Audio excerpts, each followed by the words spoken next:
नहीं हो सकती है। इसलिए चाहे आप जितने भी पूजा पाठ जब तब संयम साधना कर लो, देखो पूजा पाठ जब तब संयम साधना करना कोई बुरी बात नहीं है,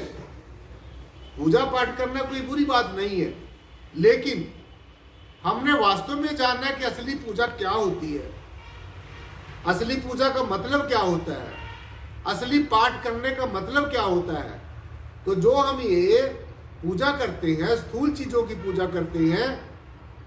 ये साध संगत जी हमें शुरुआत तो हमारी भक्ति की हो सकती है, लेकिन ये हमारी भक्ति का अंतिम पड़ाव नहीं है। जैसे एक छोटा सा बच्चा होता है, उस बच्चे को उसके माता पिता स्कूल में भेजते हैं, और स्कूल में जब भेजते हैं उसको साध संगत जी कुछ भी पता नहीं होता, तो हम उसको क्या करते हैं, एक ऐसी किताब दे देते हैं जिसके अंदर कई फलों की और कई पशुओं पक्षियों की मूर्तियां बनाई हुई होती हैं, फोटोज बनाई हुई होती हैं। तो जब बच्चे को यह बताया जाता है कि देखो जो सेब होता है वो ऐसा होता है, तो उसको उसकी सेब की फोटो दिखाई जाती है कि देखो ये सेब ऐसा होता है, बनाना ऐसा होता है, गाय ऐसी होती है, जितने भी मतलब दुनिया की चीजें हैं उनकी फोटोज उसको दिखाई जाती हैं। लेकिन जब वो बच्चा बड़ा हो जाता है, होशियार हो जाता है, सब कुछ समझना शुरू कर देता है, फिर वो असली चीजों का वाकिफ हो जाता है। जब वो अपने माता पिता के साथ में बाजार में चला जाता है, वहां पर जाके वो असली सेब को देख लेता है, और जिन जिन की उसको फोटोज दिखाई गई उन चीजों को, असली चीजों को देख लेता है, तो फिर वो बच्चा उन फोटोज को छोड़ देता है। तो मेरा कहने का सीधा सीधा भाव यही है कि शुरू में स्थूल चीजों की पूजा करनी एक शुरुआत हो सकती है भक्ति मार्ग में, लेकिन सारी जिंदगी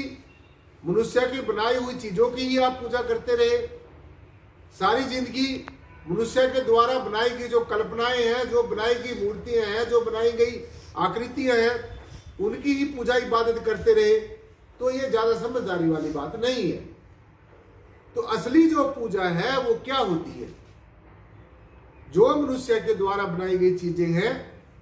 वो हमारी शुरुआत जरूर हो सकती है, लेकिन असली जो रियलिटी में, जो असलियत में जो पूजा है वो क्या है, असली में जो पूजा है साध संगत जी ध्यान से सुन रहे हैं, कहीं आप लोग फंसे न बैठे रहे हो। असली जो पूजा है, असली पूजा बताया गया है पूजा मूलम गुरुपदम। असली पूजा क्या है, पूजा मूलम गुरुपदम, ध्यान मूलम गुरु मूर्ति, मंत्र मूलम गुरु वाक्य, और मोक्ष मूलम गुरु कृपा। तो अगर आप मोक्ष और मुक्ति को प्राप्त करना चाहते हैं, और हर एक करना चाहता ही है, इस संसार में कोई नहीं रहना चाहता, इस संसार से हर एक जीव दुखी है, लेकिन वो मोह के अंदर इतना फंसा हुआ है, ये जीव रिश्ते नातों सगे संबंधियों के मोह पास में इतना फंसा हुआ है,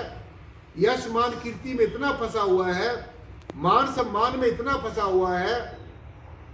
और संसार की जड़ चीजों को इकट्ठा करने में इतना फंसा हुआ है साध संगत जी कि ये संसार को छोड़ना चाहता है, लेकिन ये फिर भी छोड़ना नहीं चाहता, यानी कि छोड़ना चाहता है फिर भी इसको छोड़ नहीं सकता है। तो फिर क्या करना चाहिए, हम संसार में भी रहें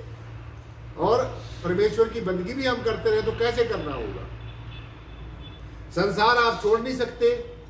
और संसार में रहते रहते आप कुछ कर नहीं सकते, तो फिर तो मनुष्य जन्म बर्बाद हो गया, और ये मनुष्य जन्म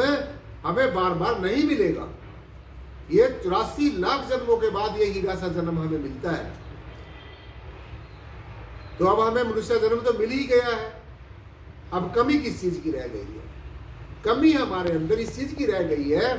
कि हमारे जीवन में कोई परिपूर्ण गुरु नहीं मिला है। तो अब आपको परिपूर्ण सदगुरु भी मिला है, पूर्ण ज्ञान भी मिला है, आपको परमेश्वर ने खुली आंखों से भी देख लिया है, और आंखें बंद करके ध्यान करने की सदगुरु ने युक्ति भी बता दी है। अगर आप अब ना करें तो इसमें सदगुरु का कोई कसूर नहीं है। सदगुरु ने आपको हर एक चीज को बहुत नजदीक से और बार बार बहुत अच्छे तरीके से बताया है।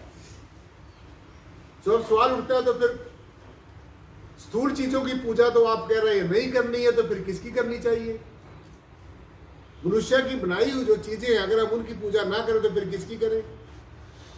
तो असली जो पूजा का मतलब होता है,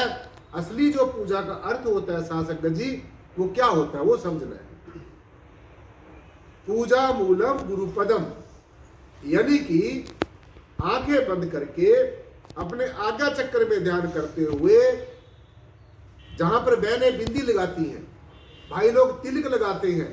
अपनी दोनों आंखों के बीच में जो आज्ञा चक्र है, यहां पर ध्यान करते हुए अपने सदगुरु के पावन श्री चरणों का ध्यान करना है। अपने सदगुरु के पावन श्री चरणों का ध्यान करना है, ये असली पूजा होती है। अगर हम अपने सदगुरु भगवान के पावन श्री चरणों का ध्यान कर रहे हैं तो ये ही असली पूजा होती है। तो अगर तो आप ऐसा करते हो फिर तो समझो आप पूजा कर रहे हैं, और अगर आप इससे कुछ अलग अपना कोई अलग से फैशन बना लिया तो फिर वो आपकी पूजा नहीं है। तो असली पूजा जो है